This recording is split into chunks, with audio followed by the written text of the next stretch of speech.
আসসালামু আলাইকুম আমার আপুদেরকে ভাইয়াদেরকে কেমন আছেন? আশা করি ভালো আছেন। আলহামদুলিল্লাহ আমিও ভালো আছি। এই যে আমরা এখন ঘুম থেকে উঠলাম, রুম থেকে বার হচ্ছে এখন বাজে 8টা, সকাল 8টা। সবাইকে শুভ সকাল। দেখেন রোদ উঠে গেছে অনেক, আর অনেকই গরম, খুবই এখন অনেক গরম, কিন্তু সকালের হাওয়াটা একটু ঠান্ডা আছে। রোদ উঠছে খুব প্রচণ্ড। আর দেখেন কত সুন্দর ফুল ফুটে আছে। সবাইকে শুভ সকাল। দেখেন কালকে এর আগে আমরা আসার পরে আমরা আজ 6 দিন হচ্ছে কপিলের বাসায় আসছি। 6 দিন আগে আমরা সব ধোয়াধাই করছি, কিন্তু আজকে আবার ধুইতে হবে। বৃহস্পতিবার এই সব কিছু ধুইতে হবে, কালকের দিন আছে অনুষ্ঠানের, ওই জন্য আবার আজকেও ধুইতে হবে সব। আর অনেকগুলো সূর্যমুখীর বীজ নিয়ে আসছে, ওইগুলো আপনার প্যাকিং করতে হবে। প্যাকিং মানে অনেকগুলো নিয়ে আসছে, আপনার বয়াম নিয়ে আসছে, কাঁচের বয়াম। ওইগুলাই এখন না, সেগুলো করতে হবে রাতের বেলা। কেন যে আগে সব কাজকাম সারতে হবে, দুপুরে খাবার বানাইতে হবে। দেখেন রান্নাঘরের অবস্থা কি করে রাখছে, দেখছেন চারোদিকে। ওনার বোন আসছিল রাতের বেলা, আমরা রাত্রে ঘুমায় নাই, সারা রাত আনন্দ করে আমরা প্রতিদিন রাতে 2টা 3টার দিকে যায় ঘুম পারি। আস্তাগফিরুল্লাহ, একদিন এই 2টা 3টার দিকে শুইলে ফজর নামাজ পড়তে পারি না একদিনও। দেখেন সকালবেলা ওনার বোন 11 নিয়ে নাস্তা করে কি অবস্থা করছে। যাই হোক, আলহামদুলিল্লাহ আমি আপনাদের সাথে শেয়ার করতে পারি নাই দুপুরে খাবার। অনেক কাজে ব্যস্ত ছিলাম। চলে আসলাম সন্ধ্যার পরে, মাগরিবের নামাজ পড়ে আবার ফিরে এই যে নাস্তা তৈরি করতেছি। তাই এইগুলো হচ্ছে সন্ধ্যার পরে যে রাতের খাবারটাই আমরা তৈরি করলাম। তা আমরা সব কিছু তৈরি করে, অনেক লোকজন আসছে, ওইগুলোর খাবার দেওয়া হলো। আপনার কলিজা ভুনা করা হয়েছে সেগুলা, আর সাথে রুটি, আলু ভাজি, এগুলো দেখলেনই তো। তা এদিকে আবার আপু কেক বানাচ্ছে। কেক না, সিনাবুন বলে ওটা, বিস্কুটের একটা সে বিস্কুটের মতন সিনাবুন বলে, সেটা বানাচ্ছে। তো কীভাবে বানায় দেখতে থাকেন আমার সাথে, আর ভালো লাগলে অবশ্যই লাইক কমেন্ট শেয়ার করবেন। আসলে ওই আপু 20-22 বছর ধরে এখানে আছে। উনি সব কিছুই বানাইতে পারে, কিন্তু আমি অত কিছু বানাইতে পারি না। উনি বানায়, আমি শুধু ভিডিও করে দেখি যে কীভাবে বানায়, আমিও শিখি। তা আমি এই যে ভিডিও বানালাম, জানি না কেমন আপনারা কি বুঝতে পারতেছেন নাকি যে কিভাবে ওরা এই সিনামন বানাচ্ছে। এই যে পানি দিল, আর কি আটা দিছে, তারপরে 2 চামচ চিনি দিছে, 2 চামচ গুঁড়ো দুধ দিছে, আর ক্যামেরা বলে একটা সুজির মতন দানা দানা, ওইটারে বাংলাদেশে কি বলে আমি জানি না। ওইগুলো দিয়ে, আর বেকিং পাউডার, এগুলো দিয়েছে, মিক্সড করছে।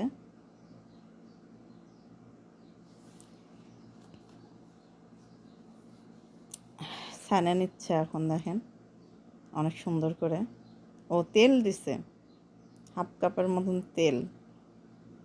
কি দিচ্ছে এটা তো আপনারা এই তো দেখলেন। আমি ভিডিও ক্যামেরা চালু করে তারপরে আমি দেখতেছিলাম, অন্য কাজ করতেছিলাম। তা আমি বললাম যে কি দিছিস, বলতেছে তুই ভিডিও দেখলে বুঝতে পারবি। আমি ওকে। অনেক কিছু বানাতে পারে, অনেক কিছু। ও এই দেশের অনেক কিছু বানাতে পারে, বিস্কুট, কেক, তারপর আপনার আরও অন্য বিভিন্ন ধরনের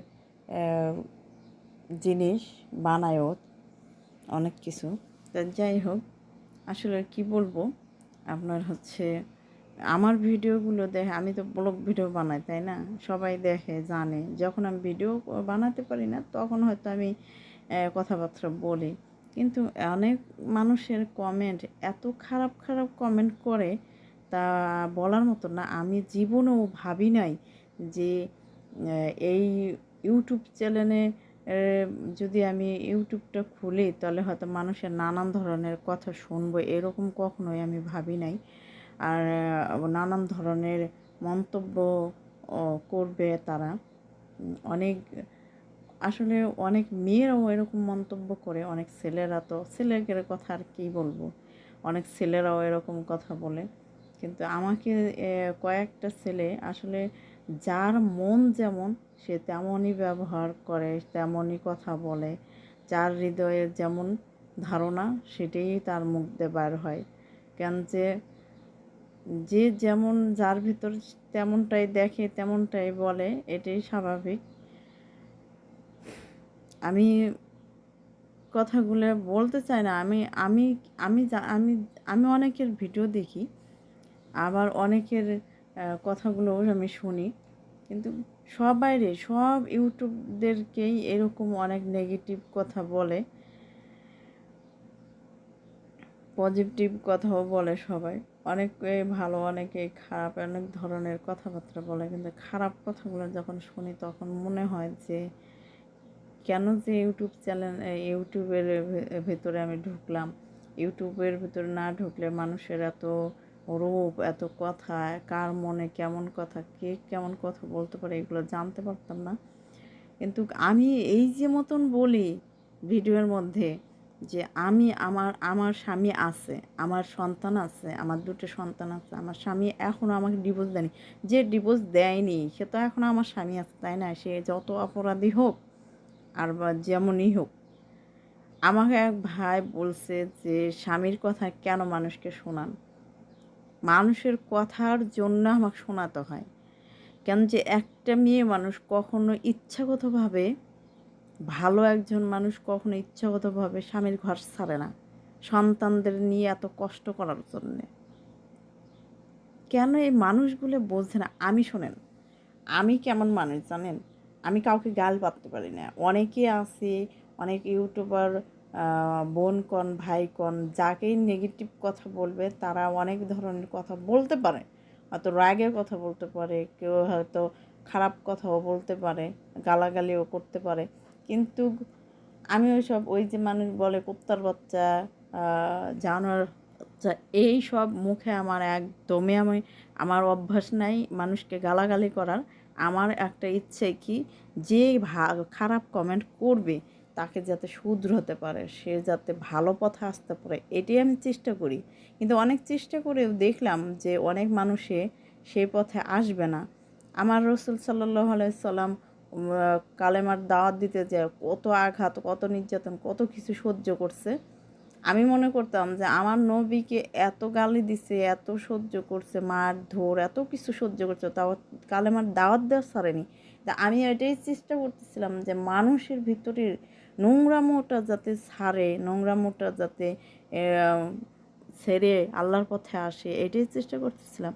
সবাই, যেসব মানুষেরা আমাকে খারাপ কমেন্ট করেন তারা তওবা পড়েন, আল্লাহর কাছে ক্ষমা চান, মানুষকে কখনো কটু কথা বলেন না, আর খারাপ নজরে দেখেন না, ভালো নজরে দেখেন, দেখেন না আপনাকেও সবাই ভালোবাসবে।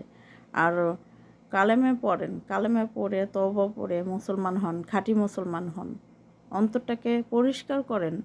পরিষ্কার পরিচ্ছন্নতা ইমানের অঙ্গ। পরিষ্কার হন আপনারা, নোংরা থাকেন না। আমি এইবারও বলতেছি, আমি চাই না আপনাদের আমি গালি দেই। আমি আপনাদেরকে সবসময় ভাই বোন, সবাইকে ভাই বোনের চোখে দেখতে চাই, সবাইকে আমি ভাই বোনের চোখে দেখতে চাই, সবাই আমাকে বোনের মতন ভালোবাসেন, সেটাই আমি চাই। কেন রে ভাই, কেন এরকম মন্তব্য করেন? আপনার ঘরের বোন যদি আমি হতাম, কেউ যদি এরকম মন্তব্য করতেন, তাগেরও আপনি কি করতেন, কি বলতেন? তাহলে সেটুকু বোঝান না কেন বলেন? আমার স্বামীর অন্যায় না আমার অন্যায় উপরে আল্লাহই ভালো জানে। আমি কেমন একমাত্র আল্লাহ ছাড়া আর আমার স্বামী ছাড়া কেউ জানে না। কিন্তু আমার স্বামীর থেকে আমি কেন দূরে আসছি সেটা শুধু আল্লাহই ভালো জানে, আর আমি জানি, আমার স্বামীও ভালো করে জানে কেন আমি চলে আসছি। একটা মেয়ে কখনো চাবে না আমার দুটো সন্তান নিয়ে আমি আমার বাবার বাড়ি থাকি, আমি আমার দুটো সন্তান ছেড়ে পূর্বাসের জীবনে থাকি। এটা কখনোই কোনো মেয়ে চায় না, আমিও কোনো দিনও চাইনি।